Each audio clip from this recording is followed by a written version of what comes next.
Okay, well, we're heading in the final week of preseason, and we're going to make a big deal about finishing this preseason off. We want to play really good football this weekend, and it's coming up in a hurry. We're also prepping for what it's like to go from a rhythm of, a short week and playing on Thursday, so we can gain from that too. You have to change your practice mode quite a bit and adjust and really get your brain turned around in a hurry. So we're working on understanding what that's like. I think it's week 4 or 5 or something like that. We go Thursday night.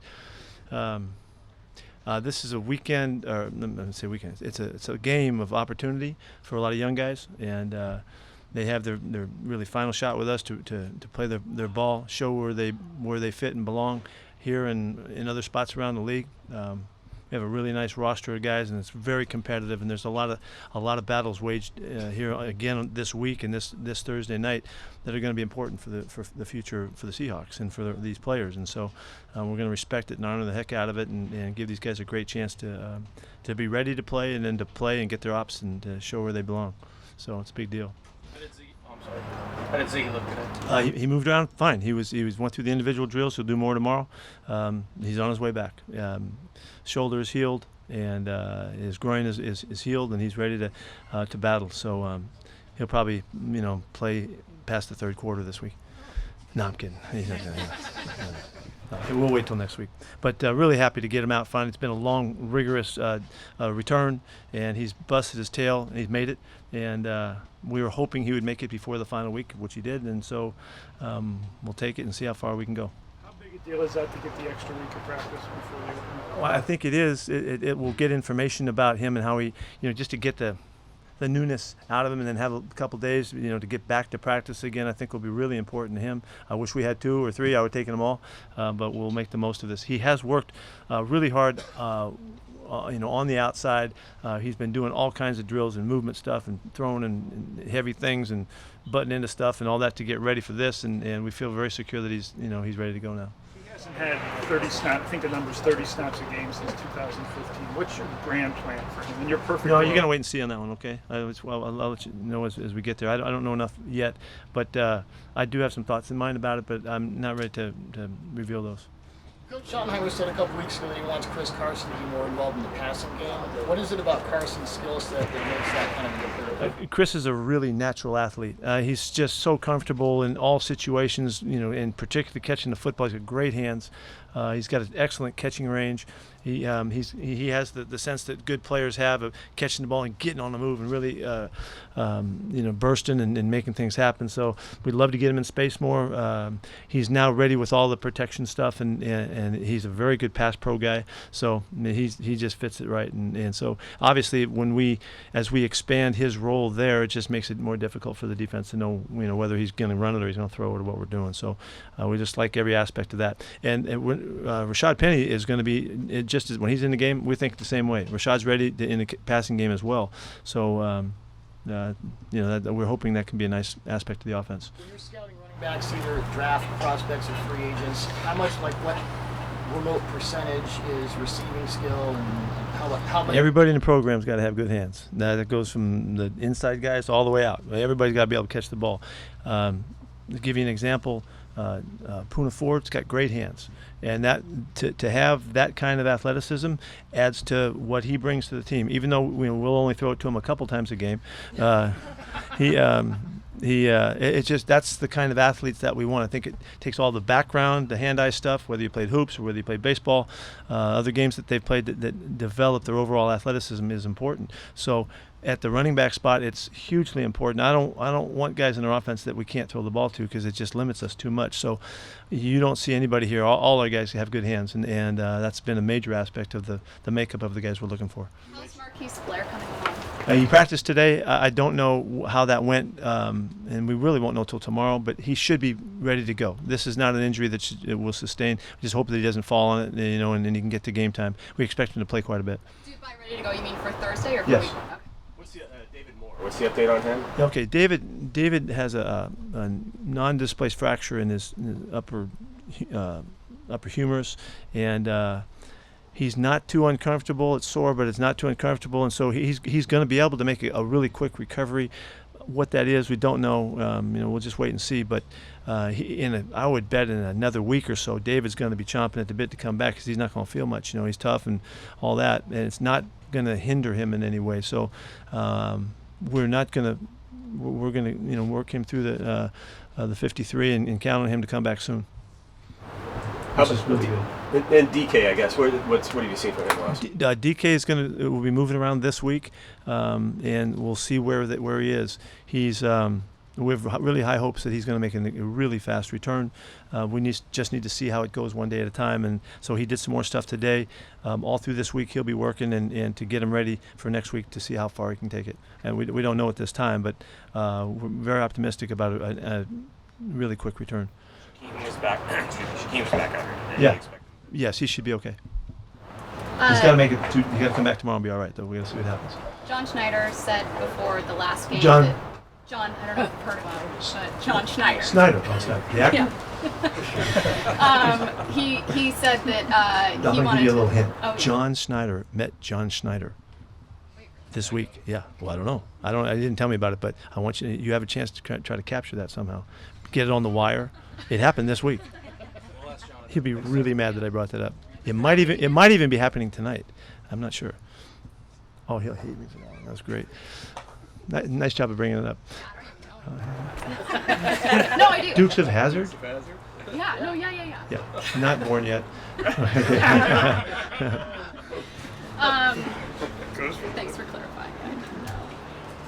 He said that he was glad that you guys focused on the run for the preseason game. He said that was going to be a big focus. Is that kind of the approach you're going to take again this week? Absolutely. That's the focus that we take when we play. Yeah. And I was really glad last week that I felt like it wasn't obvious enough in the first couple of weeks, and wanted to make sure this week that we ran about 42 times, and it's a beautiful thing. So we'll see what happens this week. But we intend to continue to run our offense, and that means run the football. You mentioned the opportunity for the young guys. This will be, I think, the third year with the roster cut, without the 75 cut. How much better is that worked out last? It's way better. I don't know how much. It's just way better. This is the way it should have been all along.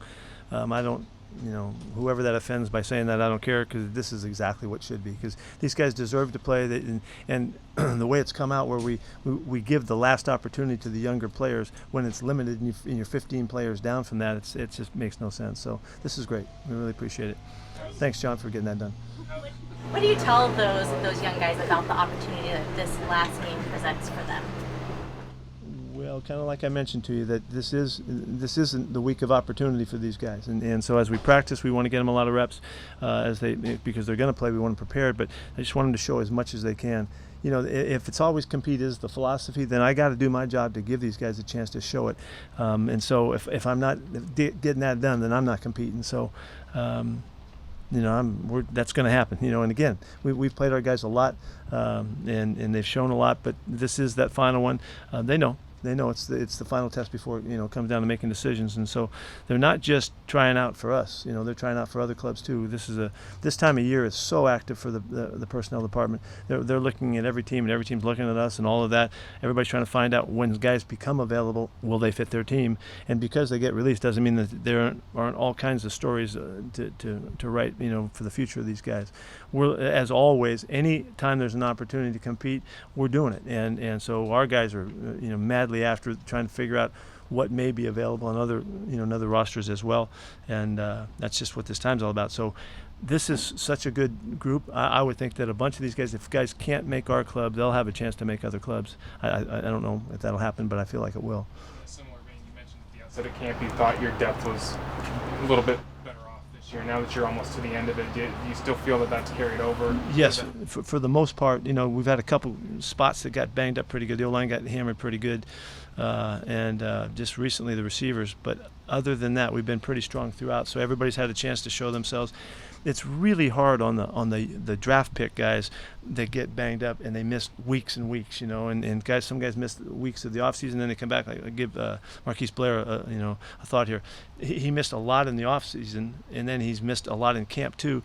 And what he's shown is extremely exciting, but he hasn't had enough time yet to really settle in and show us how far he's come. So that's frustrating for us, but at least we've had enough indications of our guys to know where we think they fit.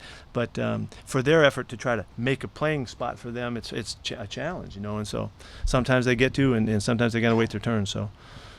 Besides the mess up on the punt, Hugo Amadi showed you more than you expected? He's shown special stuff. He's really jumped out in every game. He's done something good, and that stands out in your mind. It might not be play after play that he's doing stuff. He's learning and growing like the other players, but he seems to have a knack for doing something, and it's an exciting part.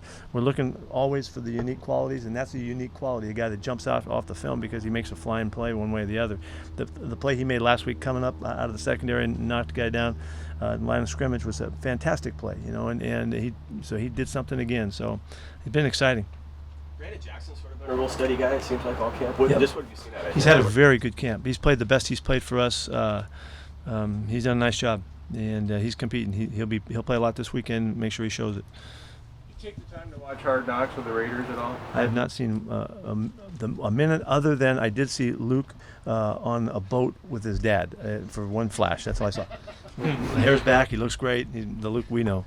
That's all I know. And it was with no audio, so I just saw him in the background. Is Joey Hunt okay? He's got a sprained ankle, is what he's got. He's got a high ankle sprain. How's Mikey Potty? Doing well, making progress. It's going to be a race to the finish for the first game. I don't know. It'll be close. With Shaquem, how have you seen him impacted one way or another, just from being a year removed from all the attention that was on him after you got drafted? Yeah, I think both the brothers really took it to heart. They knew that they had gone through a tremendous amount last year, and it was a distraction for them, and they had to live with it. And what it was, it remained such a great story, but it was just so hot for so long that, as well as they applied themselves and tried to deal with it, it just was more than anybody else had in that regard. So. Both guys together, they dieted great. They worked out great. They came back the fastest they've been since we've seen them, the most fit, the leanest, and you can tell you can only get that through hard work. And so I think they've been able to figure it out and manage and navigate their way through the attention and all. And I think both guys would feel much better. I know they feel much better about their preparation and going at it. And other than Griff missing some week or so here. They both had really good camps. What you saw out of Preseason and Homer and all the other guys in the backfield, just the depth that you're going to see competing on Thursday, if that running back group may be behind Carson and Penny, how tight is that group? Yeah, it's a good group now, and CJ just jumped to the front last week with the plays he made that he needs to be seen, and I know his attitude is really strong. He's really ready to go again, and looking forward to this game. Potty down, Ethan's run with the ones here for a while now. For you, just your thoughts on where he's at now at this stage? The best he's been, is the strongest he's been, is the most fit. His attitude is really strong. He's really worked hard to get his mind right, mentality right. He's been tough, and he's done a nice job. And he's played center as well. So I really like that he had this opportunity because he took the challenge and he's mixed in with the first group and done an admirable job. So. If we play, Ethan will play for us in an opener if Mike can't go. Bill Russell was out here today? Yeah. Glad you noticed. Just so I've always loved Bill Russell and his story and his background stuff. For somehow I missed the book Russell Rules during my time. I've read some other stuff that he's done, and this summer I don't even remember how I stumbled on it, but I found it and I took a look at it and got to reading it, and it really inspired the heck out of me because there was so much depth in the book, talking about team and talking about team being a good teammate and the chemistry and the significance of chemistry in a team. And Bill was the epitome of making a great team. He was a great player. Obviously, he's the all-time champion in the history of anything, but he was never the leading scorer on his team in any of the championship. Not the gold medal team, not the back-to-back national championship team, not the 11 of the 13. He was never the highest scorer on his team ever, and but he made everybody else great. And so I just felt so fortunate. I could have talked to him all day here about stuff, and he's given us some real interesting and important insights that we were talking about with our guys throughout camp since we've been back, and it's been really fun for me. As always, there's always new stuff. There's always things to learn and always things to grow by, and I owe so much to Bill in the messaging that these guys are hearing, and I can hear it in their conversation, and when they get their chance to participate, I can hear Bill's words and his thoughts creeping through our guys' mentality. I'm not even sure that they realize how significant it is that it was so directly connected to a guy that lives right across the water here, But I know they were thrilled to see him today, and he's a treasure, and just lucky he's around our parts. You players realize who he is. Oh yeah, they know now. yeah. They've and Bill has visited us before. He's talked with us before, and that was one aspect of it. But I went about it differently this time because of the insights that I had from this last book that just moved me. Yeah, I think everybody should read it. It has to do with family and companies and corporate and sports and everything. I think the messaging in there, but to know how powerful a factor he was to win so much for so long on every level, everything he ever touched. He's incredible, and so he's a treasure. In his time in Mercer Island, he's been known as somewhat reclusive to himself. How did you draw him?